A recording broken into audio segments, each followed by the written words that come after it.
bakunzi b'urubuga rw'intara ya Gitega turamubwiye twongera tubaha ikaze.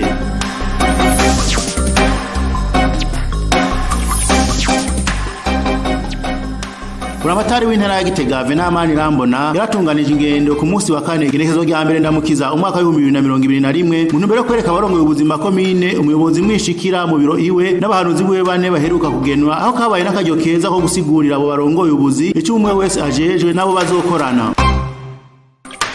Muri iyi minsi ibiri akaba amaze kugendera amakomine ndwi ariyo Buraza, Bukirasazi, Makebuko, Itaba, Nyarusange, Ryansoro na Gishubi. Urubuga rw'intara ya Gitega rwifuje kubasangiza ikiganiro bagiranye kugira ngo mumenye uwo mushobora kwitura bivanye n'ibibazo mushobora kugira. Buramatari w'intara ya Gitega akaba yahereye gusigura icyo umuhanuzi mwishikira mu biro vyiwe Gerard Nibigira ajejwe. Umuyobozi mwishikira mu biro vya Buramatari ni wajejwe intwaro ya harya mu biro no kuvuga niwe amenya abakozi ingene bari ku kivi niwe ndetse adutegurira n'ibikorwa byose hanyuma agacanwanisha ibikorwa byo mu biro kwa Buramatari be n'ibikorwa by'abantu baza batwitura kubera baza bava mu mice itandukanye. Ico ni cambere ajejwe ariko kandi arajejwe igikorwa kijanye no gutanga amaraporo kuko iyo umuntu yakoze ni ngombwa avuge ibyakozwe. Urumva niwe aca abizezwa. Ndazi yuko uko ikomine yaritunganijwe abaraba ibijanye n'amaraporo barabahanuzi bajejwe imibano nibo babiraba. Muga mu misi turazi yuko hariho ibigiye guhinduka aho hazoza umunyamabanga ntayegayezwa wa komine uwo nawe bazokorana cyane mu bijanye n'amaraporo kugira ngo ibintu bigene neza. No kuvuga nka jewe nk'ikintu ca raporo ikizoba kikingora mu mutwe wanje oya nzoba nze ko ari umuntu akijejwe n'uwo ategeza kurondera muri komine kugira ngo bigene neza. Nimba ariho iraporo ikenewe muri ku mutumba wo muri komine abaza uwacako kugira ngo aronke raporo yo ku mutumba bigaca vyoroha. Ikindi ajejwe cyane cyane ikijanye n'umutekano mu ntara abwirizwa kumenya ingene umutekano wifashe buri munsi. Ni naco gituma mu gatondo ka kare isaha 12 abwirizwa kumenyekanisha ku rwego hejuru hari hatanga raporo hejuru ku rwego rw'igihugu ingene intara yaraye. Urumva yuko acakorana n'abantu benshi abajejwe umutekano, abajejwe intwaro, abajejwe igendereza kugira ngo tunamenye ndetse mbega abene gihugu bobo bamerewe gute ko murazi yuko umutekano n'ikintu cagutse cyane. Ivyo nivyo ajejwe rero kandi uwari we wese muri twebwe turi ngaha ndazi yuko yumvise nk'inkuru ati hariya Imahwa hari ikintu cabaye. Urumva ategerezwa kumenya uwabaza Imahwa mbega ibi bavuze nivyo kuko kirazira ko atanga inkuru atariyo abwiza gutanga inkuru yatohoje akamenya yuko ari nziza. Uwundi turi kumwe n'umuhanuzi ajejwe iterambere yitwa Sabukunze Serge asanzwe avuka aha hirya mu Ryansoro gatoyi. No kuvuga uyu unye ajejwe ibintu byose biraba iterambere ry'intara amakomine iterambere ry'imiryango abene gihugu. Muca mwumva yuko ikintu ahera ko cyane nikijanye uburimyi n'ubworozi no gukingira ubudukikije. Tugira n'amahigwe ni navyo yanonosoye no muhinga wavyo. No kuvuga yuko ubu mwumva ko acakorana n'umuhanuzi wa mustanteri ajejwe iterambere. We baca bakorana agacakorana na baba CDC agacakorana na baba CDC agakorana n'abantu bose bajejwe uburimyi ubworozi muri komine mu mazone kugira ngo habe gupanga neza kuko abo bantu bose bakora nk'abahinga. No kuvuga nk'ubu arashobora kugira ati tugomba dupange neza turabe ingene umurimyi wese arimye abwizwa kwimbura kandi neza. Aha rero ndazi yuko umuhanuzi wa mustanteri ajejwe iterambere be na agoronome na veterinaire abo bantu bazokwama bariko bacuri ku mutwe hamwe umwe wese abonye ikintu yo kenera yuko ashigikirwamo agaca murondera telefone yamare turafise iki kibazo iki n'iki ngo udufashe kugira ngo ibintu bigende neza. Ubu rero ntafise ibiro munozeye ku ntara, oya, ibiro vyiwe ni ku rubuga mu makomine mu mitumba, muzokwama muriko muramubona cyane.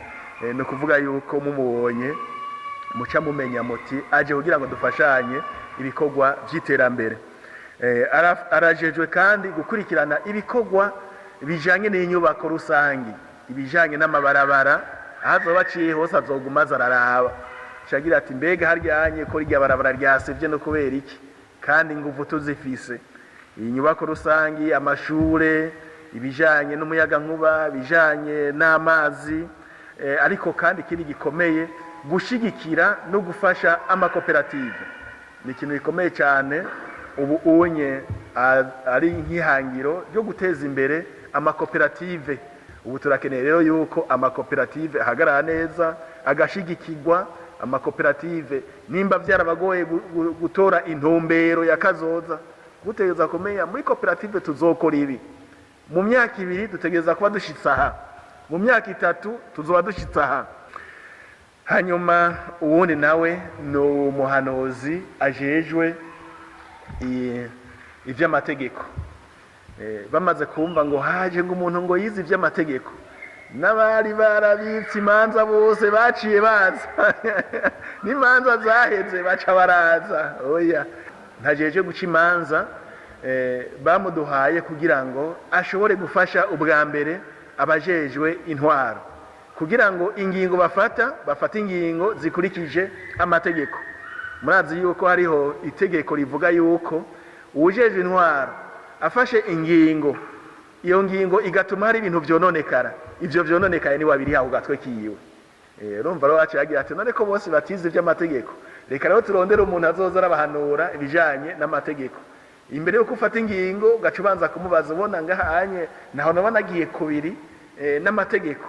Nica jejwe gufasha inzego za leta muri komine, mu ntara, kugira ngo twuzuzanye dufate ingingo zikwije amategeko.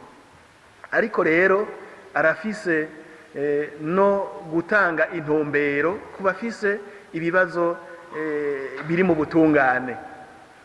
Barashobora kumwitura agaheza akabereka ati aha bimeze uko, wewe woca ngaha, waciye ahatariho, wajanye ikintu muntu uzeye mu Nyamiramabi kandi cari ca sentare, canke ko we bimeze gutya ndiko ndaraba runo rubanza rwawe, naho wobura no gashika hehe ntaco ushobora gushikako, tuzotsinda, bihebe. Canke wewe ndabona yuko ari nka hamwe wobandanya urubanza ugaca, dufate nk'ubu yaciye muri komine agatsindwa, muri sentare inkuru y'igihugu agatsindwa, muri sentare isubiramwo kurudapere naho nyine agatsindwa, yaravye dose akabona ati arashobora gutsinda, yararenganijwe, arashobora kumara ati wewe ari nkamwe wo kwitura umushikiranganje kumbure hari cyo vamwo, mugabo abona yuko atakivamwo araguhebuza ati wewe niwigire muhira urehe gusesagura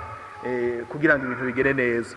Urumva rero yuko nawe nyene adufitiye akamaro kubijanye niki cyo mu butungane, bizotworohera cyane. Hari uwundi muhanuzi, uyu mukenyezi yitwa Mariya, ajejwe intwaro n'ubutunzi. Intwaro n'ubutunzi rero ahanini nibiraba amakomine, no kuvuga yuko ujya ni nk'umukozi wa makomine. Intwaro hehe mu makomine, arabe mbega abakozi muri komine barakora, baratonda ku gihe, mbega ivyo basabwa barabikurikiza, mbega nabo ivyo barekuriwe n'amategeko barabironga. Ivyo byose azobiraba. Ntibazosere kuvuga ngo turahemba abakozi mugabo batabarihira muri INSS, batabarihira muri mituweli. Mu bisanzwe umushahara wa mbere umukozi wa leta ronka muri INSS no muri mituweli, naho umuharya amafaranga aja kurya utamurihiye muri INSS no muri mituweli ntuba wamuhemvye. Mu bisanzwe ivyo byose azoca arabiraba, yuko by'ukuri ico umukozi wa leta arekuriwe n'amategeko akironka mugabo nawe yakoze ivyo ategerezwa. Urumva rero azoza araraba ibijanye n'intwaro muri komine, ntagarukira muri komine gusa, araraba mbega abarongoye amazone ubwo bari ku kivi, bariko barakora ivyo bajejwe, mbega abakuru y'imitumba bariko barakora ivyo bajejwe, by'ukuri bariko barakorera abene gihugu. Ivyo ni wazobiraba, hazogira n'igihe agenda ashike ku mutumba yibariza abene gihugu ingene bariko bararongorwa. No kuvuga yuko mukuru w'umutumba bazosanga bitariko biragenda neza, urumva bizoba bigoranye. Mugabo uzoca bazwa bwa mbere ninde? Ni chef de zone. Nimba abene gihugu bariko barahohoterwa batakigwa neza, hanyuma chef de zone akaba bizi ntabe barire mustanteri, no kuvuga yuko ico kibanza arimwo sigwiwe, azoca asaba ati mustane saba inama ya komine chef de zone bamuhindure kuko ntari bukivi nariko arakora. Ubu tugomba yuko umwe wese ivyo ajejwe abikora. Hanyuma ikindi ajejwe iki kijanye n'amafaranga muri komine. Mbega amafaranga arinjira kuko ibikorwa byose bikorwa n'uburyo. Amafaranga yose arinjira, amatagisi n'amakori aratangwa neza. Asanze hariho agahaze, mu bisanzwe amafaranga yinjira muri komine ntiyabwirizwa kugabanuka, oya, ahubwo abwirizwa kuduga uko imisi ihaca. Ndazi yuko hariho ibihe bimwe nk'ibihe by'urushana usanga n'amasoko adahagaze neza, ivyo turabitahura. Mugabo ugereranije ku mwaka wose amafaranga yinjira ku mwaka yabwirizwa kuzaraduga uko umwaka uza, amafaranga azaraduga. Ubu rero azodufasha kuzararaba mbega by'ukuri amafaranga araduga, ubwo ntaba yanyuruza. Asanze hariho agahaze n'umuhinga cagira ati dukora iki? Dukore marché témoin canke duhindure abegeranya amafaranga aba percepteur. Urumva gufata ingingo mu gihe ciza atakintu kirononekara. Ntitugomba ko dusubira hasi, tugomba yuko tuguma tuduga. Iruhande yaho rero aca tegereza kuraba mbega amafaranga yinjiye ariko akoreshwa neza. Ico naco ni ikindi kintu gikomeye cyane. Azodufasha kuraba ntihagire ifaranga na rimwe rikoroka, kandi ifaranga ryose rikore ico ryagenewe. Bimwe byo kuza baragira ugasanga amafaranga yaduze mu ruhande rumwe. Mu myaka yahera byari bikomeye, wasangasha kubijanye n'ibitoro, kubijanye n'iki, ugasanga amafaranga yigwije na 3. None ivyo yigwije na 3 inama ya komine yarabirekuye. Iki inama ya komine tarekuye ntigikorwa. Niko bitegeza kugenda kugira ngo ibintu bigende neza. Niyo ya ntwaro rero nziza azokoresha iki cya gitabo musanzwe mukoresha, manuel de procédure administrative et comptable. Bazokorana cyane na comptable wa komine. Ujya mudamu muzokaba muri kumwe, nta kunyegeza ikintu na kimwe kijanye n'intoze, nta na kimwe kinyegera. Azokorana na RCO, azokorana na mustanteri. Muga mustanteri azomurondera amuhereza raporo y'ingene yasanze ibintu bimeze. Asanze bitameze neza cagira ati aha bitegezwa guhinduka. Rimwe, kabiri, gatatu murazi yuko karazigwa. Gatatu karazigwa. Hariho umuhanuzi ajejwe gushigikirana imibano agateka kazi na muntu, inkino n'imico kama. Uwo nawe aturabira neza imibereho y'abene gihugu.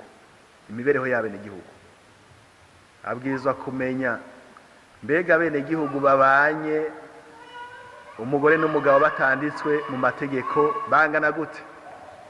Ico ni ikintu gikomeye. Etat civil, mbega abana batandikwa bavutse bangana gute, kugira ngo duce dufata ingingo mbega abo bantu boja mu mategeko gute. Etat civil yo nico kintu ca mbere. Mbega abantu bapfa barafutishwa, mbega nk'ubu uwo tubaza ati dufise abantu bangahe, kuko yaba twari dutunganije neza nko muri leta civile ugaca ugira uti mbega uno munsi abantu ni bangahe, kuko turafise igitigiri ku munsi hari abavuka baca baza kubandika baca biyongera kuri cya gitigiri.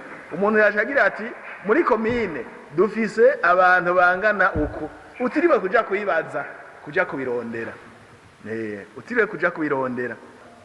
Uyu rero aca turabira rero mu mibano mbega bimeze neza, gushigikirana mbega nta bantu bakenye kandi hari abandi bantu batunze babwirizwa kubafasha, ivyo byose akabiraba. Nk'ubu turimirije mu kwezi kw'indwi wa munsi wahariwe gushigikirana, niwe aca bitegura neza. Mbega hegeranije ibingana gute, byaherejwe bande, basanze bateguye barahari. Nk'ubu hariho n'icigwa ariko aradukorera abagendana ingwara yo mu mutwe, mbega kubera iki boguma biruka mw'ibarabara kandi bavugwa bagakira, ko turamaze kubona yuko barabavura bagakira. Kubera iki batovugwa hanyuma bakaja gukora ibikorwa biteza imbere imiryango n'igihugu, ariko barabikora. Kadufasha gutegura mbega abana baja mw'ibarabara, bajya abana bo mw'ibarabara baja mw'ibarabara kubera iki, twobakurayo gute kugira ngo bitegure bategure kazoza. Urumva ivyo byose agaca biraba. Arajejwe kandi kuraba ibijanye n'inkino n'imico kama, mbega inkino hari aho usanga hararyamye. Dukeneye kubona abene igihugu bafise amagara meza, no kuvuga ko baronka n'akanya ko gukina kandi udacaguye abakuze n'abakiri bato, guhiganwa kwiruka. Abakenyezi bafise imyaka kuvana ku myaka 50 gushika ku 70 canke 90, guhiganwa kwiruka. Kuko urumva hari igihe umwe yiruka bikanka agacagwa hasi baca batwenga, none abantu batwenze ntibisha bigira neza, bavuga yuko utwenze honyene usumbije wirutse ibirometero n'ibirometero. Urumva ukuntu nk'uko kugira ngo abantu babeho batwenga, ivyo azobidufasha cyane. Intuzeye hariho nk'ikintu kijanye n'imico kama y'intara ya Gitega, ingoma. Mbega ngaha ingoma zirahari zitunganijwe neza, tubwirizwa kubona umugwi w'ingoma uhagaze neza kuri buri komine, hamwe umutegetsi atugendeye tutarinda kuza gutira oya, kuko kijyana karanga k'intara ya Gitega tubwirizwa kubona ko katsimbataye mu makomine yose. Ari kurondera ababigisha babigishe, hanyuma ibintu bigene neza, guhiganwa kwiruka ku makinga ibiki byose bigaruke kume kwa kera. Ndazi ko byari bihari cyane kera, abiruka mu mifuko, abirongera bagira gute, ibintu byinshi bikeneye kugaruka. Rero ni ukuvuga ko atandwi yohera atakintu gitwenza bene gihugu kibaye, ntandwi yohera, utegeza kwipanga. Umuhanuzi ajejwe imibano araraba kandi bijanye n'amagara y'abantu, amagara y'abantu. Aha anye muganga w'ikomine ajejwe amagara y'abantu bazokwama bariko baravugana, mbega ubona bimeze gute, bimeze gute hiyo, nta ngwara zateye abene gihugu, mbega cakiza coronavirus ubona hiyo bagerageza kucikingira neza. Ategereza kuzana bimenya neza, cagira ati baryamye abene gihugu dusubire kubamenyesha yuko ikiza kihari, tubwirizwa kwikingira kugira ngo ibintu bigere neza. Arajejwe kandi n'ibibazo bijanye n'indero, amashure, mbega abanyeshure baraja ku ishure, mbega mu gice ca mbere hahevye abanyeshure bangahe kubera iki, mbega batwaye inda bari ku ishure bangana iki, byavuye kuki. Ivyo byose nk'umuhinga amaze kuraba ingene yagira ati none biva kuki, tuja kwiga rero ikituma ivyo bintu biba, hanyuma agafatwa ingingo nziza. Murumva yuko ari ibintu vyinshi tuzoheza tukaza turafashanya. Ibikorwa rero ni vyinshi, mugabo ari vyinshi, hakaba ariho ababijejwe, apana yuko bizezwa umuntu umwe abisha bigira neza.